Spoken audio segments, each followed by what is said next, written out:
in the next few video clips, we're going to be concentrating on waves and some of the key concepts behind them. Our goal here is to understand one of Einstein's two key postulates that he enunciated in his theory of relativity, and that would be the principle of light constancy, the other one, of course, being the principle of relativity. So the principle of relativity and the principle of light constancy.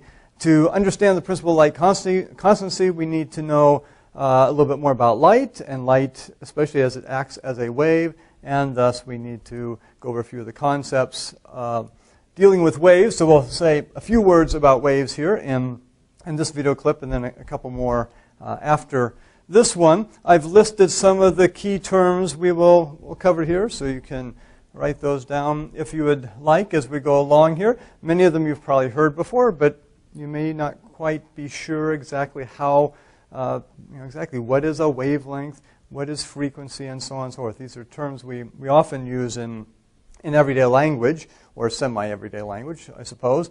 But if you really had to define it, you might say, I'm not quite sure exactly what that means. So we're not going to go into the whole long theory of waves, the different kinds of waves, and so on and so forth. We're just trying to hit the key concepts that we need to understand Einstein's approach here. So what I've drawn here is a typical periodic wave. A periodic wave is something that repeats its pattern. In fact, we could say, for our purposes, a wave is a disturbance in a medium that propagates along, or propagates through that medium, travels through that medium. Classic example, of course, would be water waves.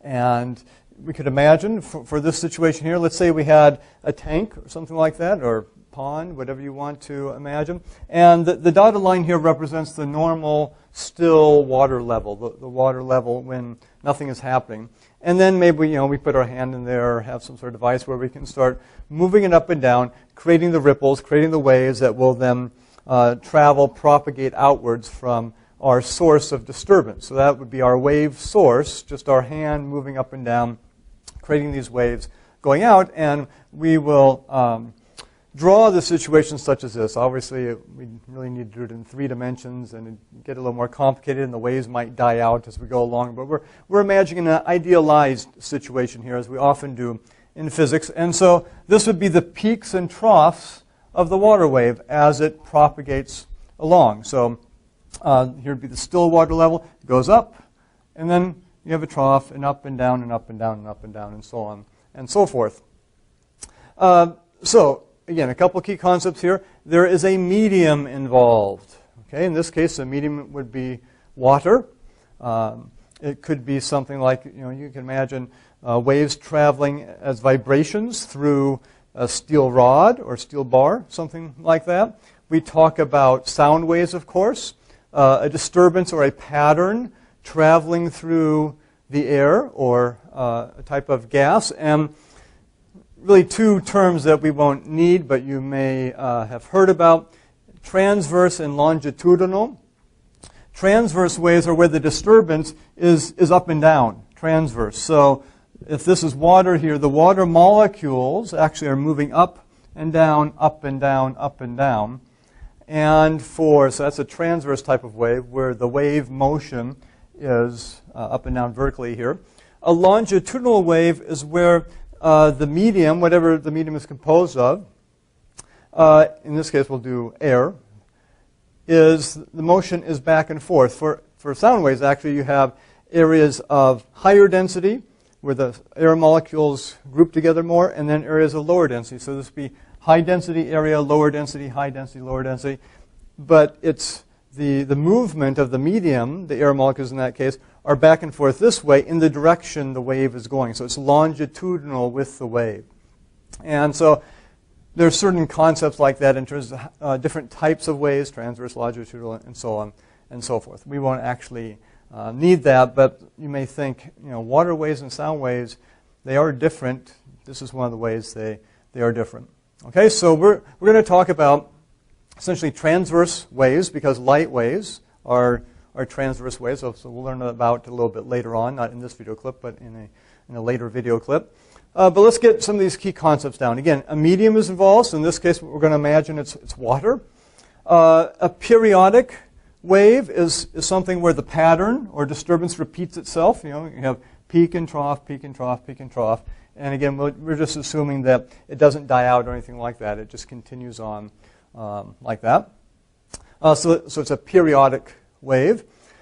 Some other key concepts, the amplitude of the wave. The amplitude of the wave, as maybe you might guess, is just the up and down distance, measured usually from the center still point, as it were, if we're thinking about our water. So the amplitude in this case would be this distance there, or that distance there. Okay, so a wave with higher amplitude means you got higher up and down motion of the water molecules as the pattern, the disturbance goes along. The wavelength, the term we've all heard, but what exactly does it mean in this case? The wavelength is a distance, and it is essentially the distance, the easiest way to think of it is the distance between two peaks. So for example, from here to here is going to be the wavelength.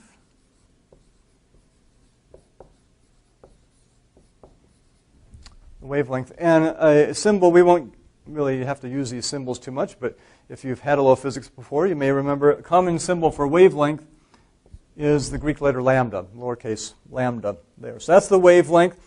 Technically, the wavelength is the distance between any 2 points that are on the same part of the pattern. So we could also measure the wavelength from this point to that point, and if it's truly a periodic wave where everything is just repeating itself, exact same situation, then this distance here between those 2 points is the same as the distance between 2 peaks, is the same as the distance between, say, 2 troughs there, the negative peaks, and so on and so forth.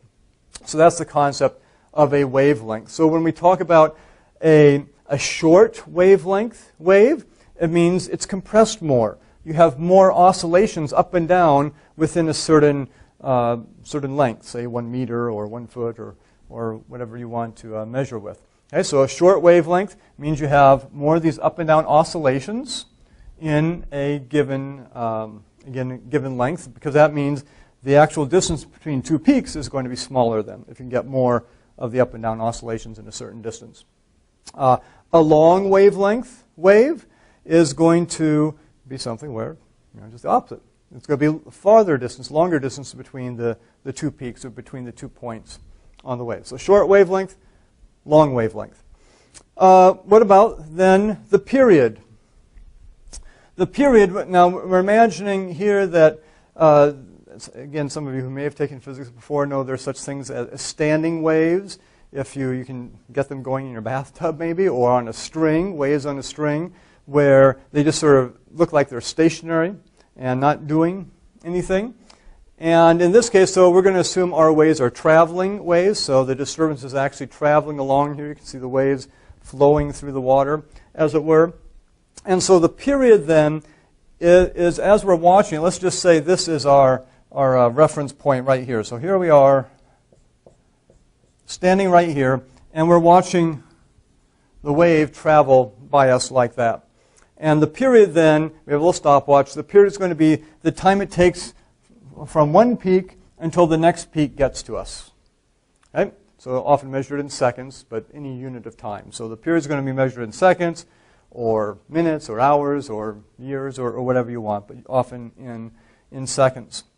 Okay? So that gives you an idea, really, of how fast sometimes the wave is traveling, depending on a few other things as well. But that's the idea of the period. So period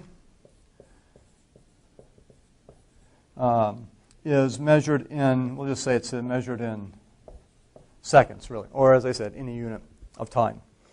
So wavelength measured, we'll say wavelength is measured in meters, centimeters, millimeters, nanometers if you want.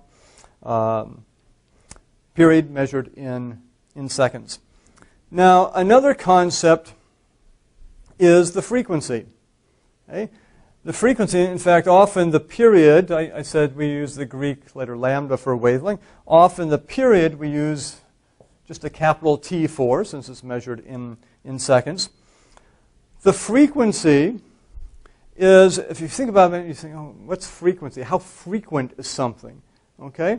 Well, what that really is saying here is how frequent are the up and down oscillations? That's what frequency means in the context of a wave. How frequent are those up and down oscillations? How fast are they occurring, in a sense, as this wave goes by me? So a high frequency wave is going to be one with a lot of oscillations in 1 second. Say I'm here and I'm counting the number of oscillations per second I see, the number of up and down movements that my wave is making as it goes by. If it's a lot of oscillations in a second, then I say that's a higher frequency wave. If it's fewer oscillations in a given time period, in a second or whatever it might be, that's a lower frequency wave. Okay? And in fact, frequency, I'll just put over here, frequency, we'll use the lowercase letter f for, although sometimes in your physics textbooks, again, if you've had physics before, another common letter is the Greek letter nu for that. We'll just use f, though, just to remind ourselves for frequency there. And it turns out, you might, if you think a minute here, there's a relationship between period and frequency. Okay? Let's think about that a minute. So we said the frequency is how many up and down motions we get, how many oscillations we get in 1 second. Okay? The period is how long it takes between peaks. So if I have a high frequency wave, right? So a high frequency wave, meaning I have a lot of up and down oscillations per second, it means the distance between peaks must be pretty short. The period must be small, must be a small number if the frequency is high. And if the frequency is low, meaning I don't have as many oscillations per second, that means the period must be longer. There's a longer time between each peak, and so I'm not getting as many oscillations per second. And in fact, there's an exact inverse relationship between period and frequency. We can write period equals 1 over the frequency. So that if the frequency is a big number, if we talk about a high frequency wave, or really a high frequency anything, it means that the period is going to be very small. Got a big number down here, 1 over a big number makes this a very small number. On the other hand, if I say I have a low frequency something, like a low frequency sound, right, coming out of our bass speakers or whatever, this number is going to be much smaller. 1 divided by a small number gives me a bigger number over here in general. And so the period is going to be longer then. So high frequency, short period, low frequency, longer period. There's also a relationship between, for certain kinds of waves, like periodic waves we're talking about here, between the wavelength and the frequency and the velocity of the wave. We're not going to try to prove this or anything. We're just going to state it as a fact. And that is, if I've got a certain velocity, okay, so we'll call v the velocity of the wave here. It turns out that if you say, okay, here's a nice way to think about things. Think about the units of things. When you're trying to remember a relationship like this, it's going to be a very simple relationship, we'll see. But it's easy to sort of get it flipped around or the wrong way. And so think about the units involved. You say, okay, I'm told, or at least I know, that, I should say, I know, or at least I'm told, that there's a relationship between wavelength, frequency, and velocity. Okay, so velocity, I know, we'll say is in meters per second for our units, a length divided by a time. Frequency, note that if period is in seconds, frequency has to be inverse seconds. Okay, because they're inverse concepts, inverse relationship here. So frequency has units of 1 over seconds, or sometimes we say that, we write it like this in just sort of a little exponential notation, inverse seconds, but 1 over seconds, because it's the inverse of period. And wavelength, remember, is a length, as the name implies. So lambda is meters. Okay? So given those facts of what the units are for each of these, what the dimensions are, dimensions of distance over time, or inverse time, or distance for each of these, and we're told that there's a simple relationship between them, let's just think about this a minute and say, well, velocity is meters per second. Look what happens if I take the wavelength and multiply it by the frequency. I get meters per second. I have meters times 1 over seconds, and that gives me meters per second. In fact, that is a relationship here. We'll write it down here. A little more room. The velocity, this is for our periodic wave here, and technically even there's such a thing called harmonic wave. Again, for those of you who might have had a little physics before. If you haven't, don't worry. We're not going to have to use that concept. We just want to get the basic concepts of waves here. Velocity is going to be lambda, the wavelength, times the frequency. Because velocity is meters per second. Lambda is in units of meters. Frequency is in units of 1 over seconds. Instead of 5 there, S down there for seconds. Okay, just make that clear, that S being our abbreviation for seconds. And so this is just meters per second. And this is the relationship right here. So this is the key relationship. The velocity of the waves we'll be talking about is simply the wavelength times the frequency. And so know what happens here. If lambda gets big, let's say for a given velocity. So say we have a given velocity wave traveling along. If lambda is big, that means frequency has to be smaller, to make this work, and so on and so forth with that. You can go the other direction too. You can have a high frequency wave. Big frequency means short wavelength. Okay, short wavelength, big frequency. So small wavelength, big frequency. Or big wavelength, lower frequency.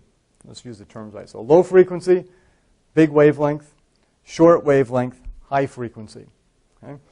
And we'll mention those a little bit more maybe when we get to the light here. But those are the key concepts of our waves now. A few words about waves, just what wavelength is, the whole concept of a wave as a pattern, a disturbance propagating through a medium, and again, water is a classic example that we can use for that. And then just some of these simple relationships with waves between velocity, wavelength, frequency. And of course, we could put a period in here as well. Lambda times frequency is the same thing as, so we could say also, V equals lambda divided by the period is another way to write this, because instead of frequency here, period is 1 over the frequency. Frequency is also 1 over the period, the other way around. And so we can just mix and match those relationships, as long as, of course, we're doing it the correct way and have the units right there. Okay, so that's a few words about waves. We have a few more words to say about waves in the next video clip when we get into the concepts of phase and interference. So we'll do that next.